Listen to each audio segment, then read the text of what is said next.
Hi friends, welcome back to my channel. అందరూ బాగున్నారండి? నేనైతే చాలా బాగున్నాను. ఏంటి ఫస్టే బెల్లంతో వచ్చాను అనుకుంటున్నారా? బెల్లం ఎందుకు వచ్చానంటే బెల్లంతో ఈరోజైతే జున్ను చేస్తున్నానండి. నేను అంటే గేదె పాలతో జున్ను చేస్తున్నాను. చాలా ఈజీగా టేస్టీగా జున్ను ఎలా చేయాలో చెప్తాను. జున్ను చాలా రకాలుగా చేస్తారండి. అందులో ఒక వే అయితే మేము ఎలా చేస్తామో చూపిస్తున్నాను. బెల్లం ఎప్పుడు కూడా మనం ఇలా తురుముకోవాలండి, అసలు ముక్కలు లేకుండా. అందుకు పీలర్తో తురిమితే కానీ మనం అలాగా చక్కగా వచ్చేస్తుందండి. అలా తురివేసి పెట్టుకోవాలి. ఇవైతేని జున్ను పాలు, ఫస్ట్ రోజు జున్ను పాలు అనమాట. అంటే గేదెలు ఫస్ట్ ఈయన వెంటనే ఇచ్చిన జున్ను పాలలో పాలు కానీ నీళ్ళు కానీ ఎక్స్ట్రా కలుపుకోవచ్చు. అదే సెకండ్ డే నుంచి అది తీస్తే కనుక అందులో వాటర్ అయినది అస్సలు మిక్స్ చేయకూడదు. చేస్తే జున్ను అయితే అస్సలు రాదు, చాలా పలచగా ఉంటుంది. బెల్లం అయితే ఇలా తురుమాలి. మనం కొబ్బరి అయితే తురుముతాం కదా, దాంతో ఎలా అంటే కనుక నీట్గా వచ్చేస్తుంది. అసలు మొక్కలు ఉన్నటువంటి ఉగాది పచ్చడి కానీ మనం పాయసంలో వేసిన ఇటువంటి చలివిడి అయితే చేస్తాం కదా దేవుడి దగ్గర, అటువంటి వాటికి కూడా అసలు మొక్క ఉండకూడదు మనకి. అప్పుడైతే ఇలా తురుముకుంటే మనం ఆ ఇంగ్రీడియంట్ తయారు చేయడం చాలా ఈజీగా ఉంటుంది. ఇదైతే 1/2 లీటర్ పాలండి. చూసారా పాలు ఎంత చక్కగానే, జున్ను పాలు అయితే ఎలా ఉంటాయి. జున్ను అంటే మా ఇంట్లో అందరికీ చాలా ఇష్టం. మీలో ఎంతమంది అయితే జున్ను ఇష్టపడతారో నాకు కమెంట్ బాక్స్లో కమెంట్ అయితే చేయండి. మీరు కూడా నేను వండినట్టే వండితే కానీ కమెంట్ బాక్స్లో కమెంట్ చేయండి. వేరే రకంగా వండితే అలా మీరు కూడా ఎలా వండుతారన్నది నాకు కొంచెం కమెంట్ బాక్స్లో పిన్ చేయండి. నేను కూడా నేర్చుకొని అలా ఒకసారి అయితే ట్రై చేస్తాను. ఒక 1/2 లీటరు పాలకి మనం దగ్గర ఒక 2 లీటర్స్ వరకు అయితే మనం మళ్ళీ మామూలు నార్మల్ మిల్క్ కలుపుకోవచ్చు. నార్మల్ మిల్క్ లేకపోతే ఎలా చేయాలో చూపిస్తున్నాను. నార్మల్ మిల్క్ బదులు మనం అయితే వాటర్ వేసుకోవచ్చండి.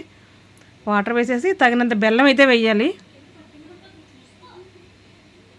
తురిమి వేసాం కాబట్టి బెల్లం త్వరగా కరిగిపోతుంది. మొక్కలు అయితే అస్సలు ఉండదు.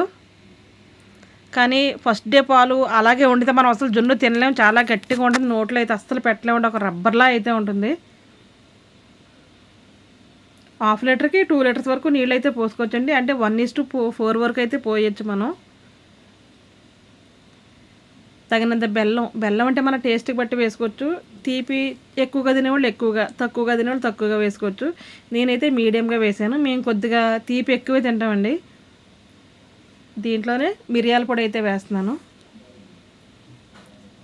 మా చిన్నప్పుడు మా అమ్మ వాళ్ళ ఇంటి దగ్గర గేదెలు ఎక్కువగా ఉండేయండి. ఆ గేదెలు అవి ఏంటే కనుక పెద్ద తెపాలతో పాలు తీసుకొస్తే మా అమ్మ, మా పిన్ని వాళ్ళందరూ కూడా రాత్రి ఒక పెద్ద బిందుకైతే పాలు పోసి దాంట్లో మామూలు పాలు కూడా కలిపి జున్ను అయితే వండేవారండి.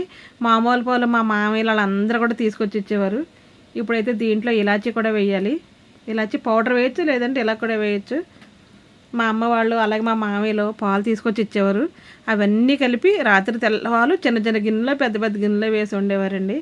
ఎందుకంటే గేదె ఇంత అందరికీ కూడా చుట్టాలకి ఇరుగు పొరుగు వాళ్ళకి జున్నులు అయితే పంచేవాళ్ళం. అప్పుడు రాత్రి అంతా ఇలా వండేసి పొద్దున్న పేరంటం అయితే పెట్టేవారండి. చల్లరాట దగ్గర పెద్దలకి పేరంటం పెట్టిన తర్వాత ఒక కవర్లో ఒక బ్యాగ్లో పెట్టి మా అమ్మ ఈ గిన్నె వీళ్ళకి ఈ గిన్నె వీళ్ళకి నన్ను నాన్న అయితే పంపుతూ ఉండేది.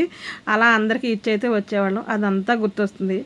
ఇప్పుడు ఆ వంటలో పోయినా అలా పంచడం పోయిందండి. ఇంట్లో కొద్దిగా చేసుకుంటున్నాం అంతే. చూసారా బెల్లం ఒకటి, మిరియాల పొడి, అలాగే యాలక్కాయ పొడి వేసేసి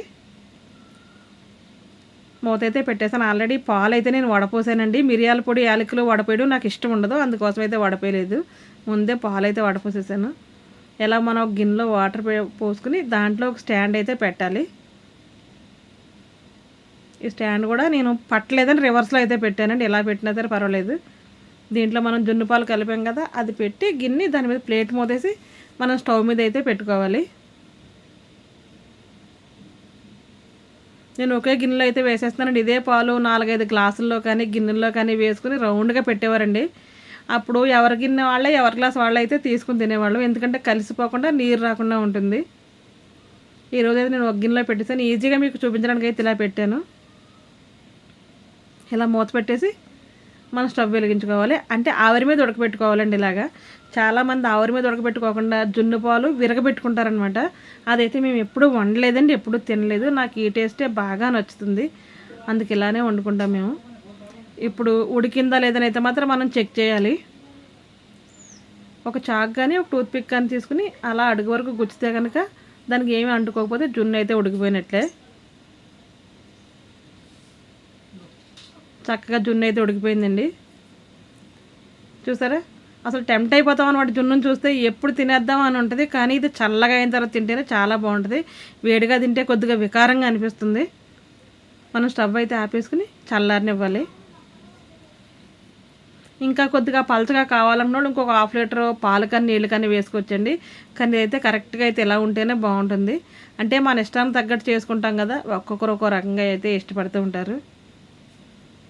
చక్కగా బౌల్లో వేసుకుని, నేను గిన్నె చాలా వేడిగా ఉంది కాబట్టి బౌల్లో వేసి అయితే ఫ్రిడ్జ్లో పెట్టుకుంటానండి. కొద్దిసేపు ఫ్రిడ్జ్లో పెట్టుకుని తింటే చాలా బాగుంటుంది.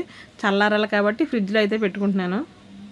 మిరియాల పొడి అది అస్సలు పాడేయకూడదండి, ఎందుకంటే జున్ను పాల వల్ల జలుబది వచ్చే అవకాశం అయితే ఉంది.